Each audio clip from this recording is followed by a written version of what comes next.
From the studios of Farm Journal Broadcast,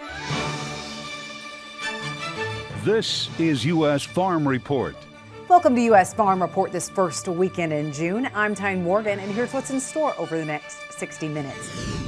Fallout from falling net farm income. It seemed like machinery complement was really the number one. I don't think not a big surprise.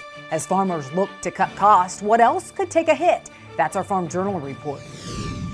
Under pressure, what's causing grain prices to fall? Now the market assumes we're going to get the rest of the crop in the ground, and June is just such a hard time. Yet cash cattle prices continue to soar. We'll tell you why. Plus, if you're still searching for the perfect summer road trip, we may have an enchanted idea.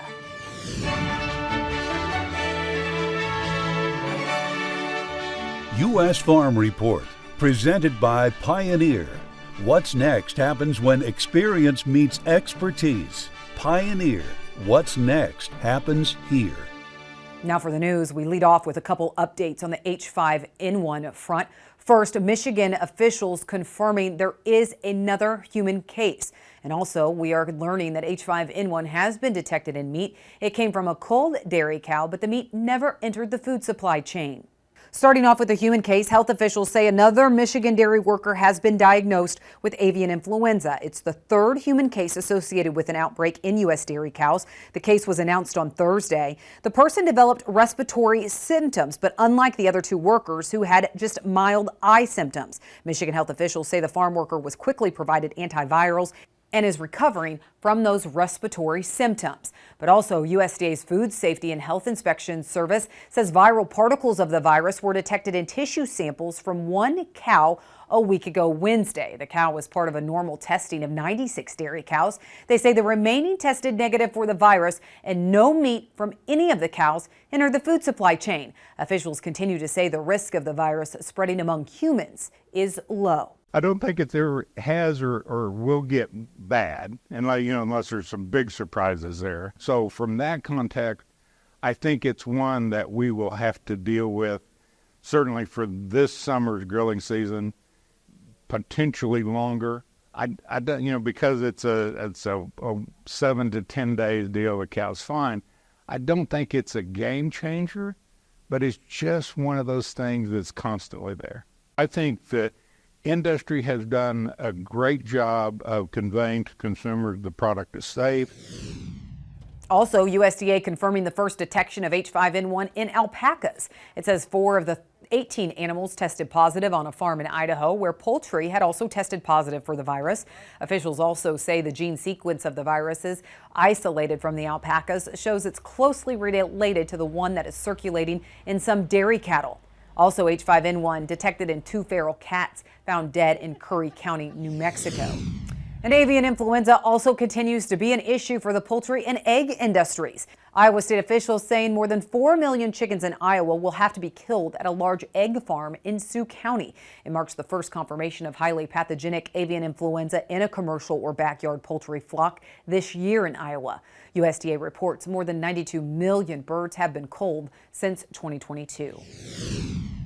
Also new this week, China's now blocking certain beef shipments from 2 U.S. facilities over traces of ractopamine. This is according to USDA's Food Safety and Inspection Service. The affected facilities included the Swift Beef Company in Greeley, Colorado, and Coolport Oakland in Oakland, California. According to FSIS, the decision started on May 27th. The world's largest meat processor, JBS, says it's working with U.S. and Chinese authorities to resolve the issue. Ractopamine is a feed additive used to promote lean muscle growth in animals, but is currently banned in China. Well, Texas and surrounding states still reeling from the aftermath of recently deadly tornadoes and now cleaning up from a new round of storms. Torrential rain and powerful winds whipped through the Dallas, Texas area early Tuesday, bringing wind gusts over 80 miles an hour and large hail to some areas. The Texas Panhandle also seen massive hail this week. We've lost cows, we've lost pigs, we lost one of our dogs. My husband's lost his horse.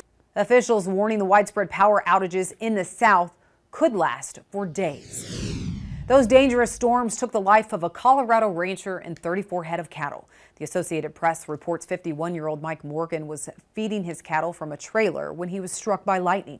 They say the lightning bolt struck on a wide open pasture outside the town of Rand. That's about 80 miles northwest of Denver.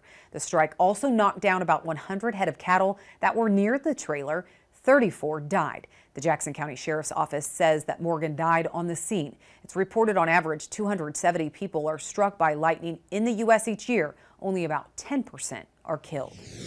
The Biden administration announcing a plan this week it hopes will help strengthen voluntary carbon markets. It's a growing market, and with changes and more structure, the White House hopes those participating can differentiate between what's having the biggest impact. The White House laying out 7 principles. They include making sure carbon credits meet credible standards and represent real decarbonization, that the credits should avoid environmental and social harm.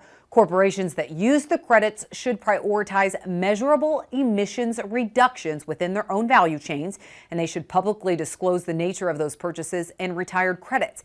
It also says any claims made publicly should accurately reflect the climate impact. Market participants should contribute to efforts that improve market integrity, and policymakers and those in the market should seek to lower costs. The White House saying with the new principles, stakeholders must be certain that one credit truly represents 1 ton of carbon dioxide or its equivalent reduced or removed from the atmosphere beyond what they would have otherwise occurred.